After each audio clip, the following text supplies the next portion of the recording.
Report कर आया साहब नाकाबंदी शुरू हो गई है, तो क्या नई जो स्ट्रेटजी है ट्रंप की ये मौसर साबित होगी? तो मुझे लग रहा है कि ये मुज़ाकरात नाकाम सिर्फ गोदी मीडिया में हुए हैं, अदरवाइज़ ये मुज़ाकरात मुझे नाकाम नज़र नहीं आते। मुझे इसमें रे ऑफ होप नज़र आती है। मुझे लगता है कि ये दोबारा बैठेंगे दोनों मुज़ाकरात के लिए। देखिए, एटमी प्रोग्राम के हवाले से जो बात है वो आपको पता है कि वो खामेनाई क्या वो मौजूद है कि हमने एटमी हथियार नहीं बनाने।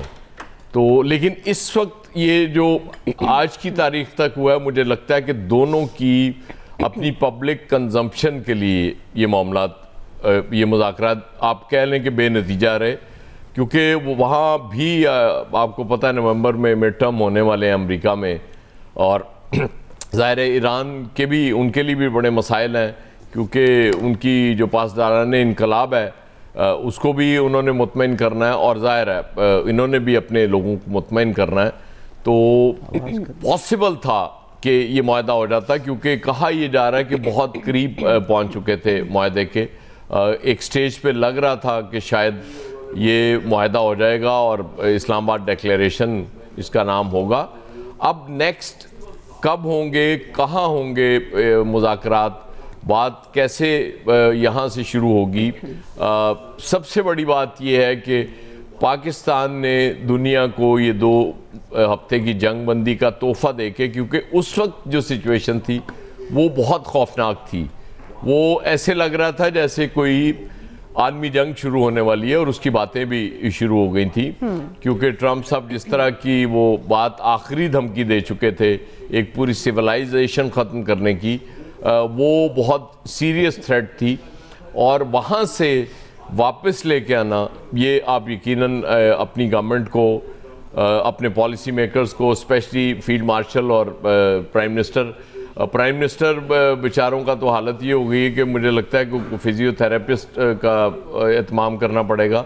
वो मुसलसल फ़ोन सुन सुन के कान भी पक गए होंगे, हाथ भी थक गए होंगे, इतने फ़ोन्स पूरी दुनिया से लोग किए जा रहे हैं। आज भी जापानीज़ प्राइम मिनिस्टर ने उन्हें फ़ोन किया, तो मेरा नहीं ख्याल कि पूरी ज़िंदगी में उन्होंने इतने सरबराहान मुमलिकत से बात की होगी फ़ोन पे। और अदरवाइज़ भी अब वो सऊदी अरब और शायद तुर्की का दौरा भी प्लान हो रहा है उनका, क्योंकि वहाँ से तो कहते हैं कि दावत आ गई सऊदी अरब से।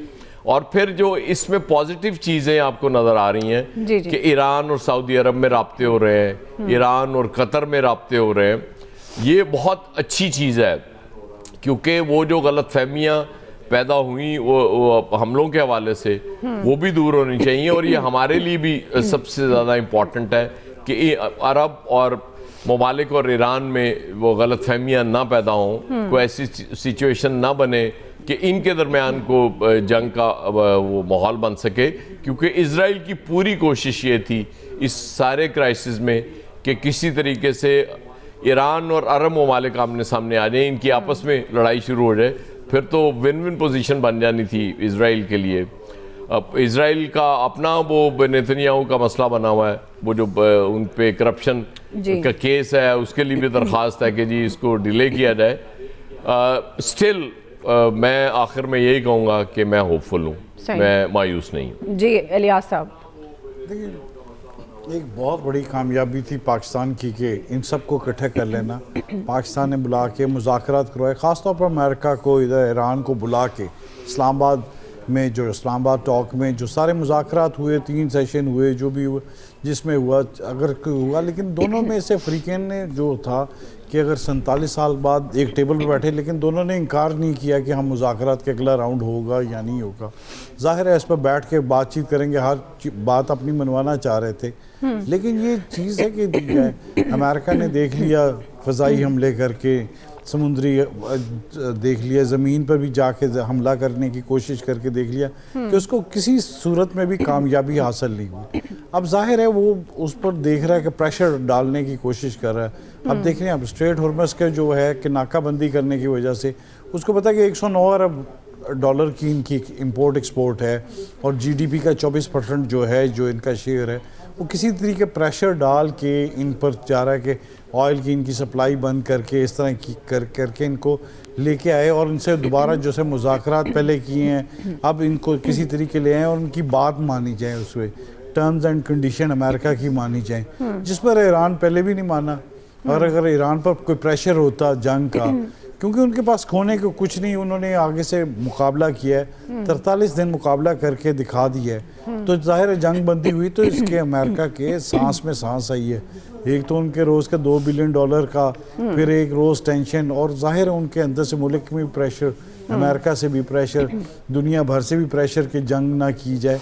तो ये एक जो सूरत हाल है कि जंग बंदी करके ये एक जो सूरत हाल है, इसमें मुज़ाकरात जाहिर है इसके दूसरे दौर चलेंगे, कुछ ले दे के कुछ ना कुछ इसको लगेंगे। इसको जाहिर है मुज़ाकरात एक दिन में थोड़ी हो जाते हैं कि 21 घंटे में कर लिए, इतने अरसे से दराज से जो है कि 47 साल से जो इनका फटा चल रहा था ऑयल का, जो इनके छीना गया था इनसे सारा, तो अब जाहिर है वो चीज़ है वो दोबारा चाह रहे हैं कि अपनी दोबारा एक अपना इजारादारी कायम कर सके और इस तरह। लेकिन अब ईरान की जानब से अभी तक तो कोई नहीं है। ज़ाहिर स्ट्रेट हॉर्मज़ में पहले भी नहीं आ रहे थे कि उन्होंने कहा था कि ईरान ने कोई खंदकें ना लगाई हों, इधर जहाज़ ना उनके उड़ जाएं। अब ज़ाहिर है एक लिमिट तक देख के कोशिश करेंगे कि किसी तरीके कर सकें। तो ज़ाहिर है अगर नाकाबंदी करेंगे, कोई जहाज़ वगैरह गुजरने बंद होंगे तो इसके सबसे नुकसान दुनिया भर का प्रेशर होगा। ये ना सिर्फ पहले ईरान पर था, अब अमेरिका पर होगा कि क्योंकि जहाज़ बंद हो जाएंगे आना जाना। तो ये तमाम सूरत हाल है। अमेरिका को सोचना चाहिए कि इसमें ज़िदबाजी में आने की बजाय बैठ के सीधा तरह समझे और जो भी है ईरान की भी जो चीज़ें हैं उनको भी किसी तरीके माने और मान के इस मसले को हल करे और दुनिया को सुकून से रहने दे, ताकि क्योंकि हर एक मुल्क अफेक्ट हुआ है। अब हर मुल्क सोच रहा है कि इसमें जो गलतियां हैं वो किसकी हैं। जाहिर है अमेरिका की जानब से है कि वो ये है कि ईरान बस इस बात को माने कि उसको हार हुई है, लेकिन ईरान ने इस चीज़ को नहीं तस्लीम किया, जिसके बाद इसकी एक मरतबा फिर एक उसको शर्मिंदगी का सामना करना पड़ रहा है कि सुपर पावर कहाँ गई। तो ये सूरत हाल है। इसको कंट्रोल करने के लिए एक दोबारा इनको करेंगे। पाकिस्तान का बहरहाल किरदार तो बेहतरीन था कि उन्होंने कोशिश करके दोनों मुल्कों को, दुनिया भर ने इसको सराहा। बिल्कुल जी। अब ये नई हिकमत अमली ट्रम्प की कितनी मौसर साबित होगी, क्या फ्यूचर है, इस पर हम बात करें। क्विकली एक ब्रेक ले लेते हैं, ब्रेक से वापस आएंगे, यहीं से कंटिन्यू करेंगे। जी वेलकम बैक नाज़रीन। हम बात कर रहे हैं ट्रम्प की नई जो स्ट्रेटजी है नाकाबंदी के हवाले से वो कितनी मौसर साबित हो रही है।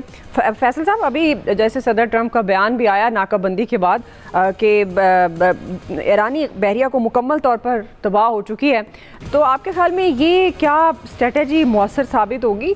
ये अमन की तरफ जो बढ़ना है उसकी तरफ जा सकेंगे? ख़ासतौर पर अब ज़ाहिर 2 हफ्ते का सीज़ फायर है, अब आगे क्या सिचुएशन होगी उस पर भी ज़ाहिर गौर फिक्र हो रहा है। लेकिन आपको क्या लगता है क्या फिर देखा जाएगा ईरान अमेरिका मुज़ाकरात का मुस्तकबिल? फैसल साहब। शायद ही अमेरिका की तारीख में जो है वो इतना कोई बेबस सदर आया होगा जो रोज़ाना दलदल में फंसता ही चला जा रहा है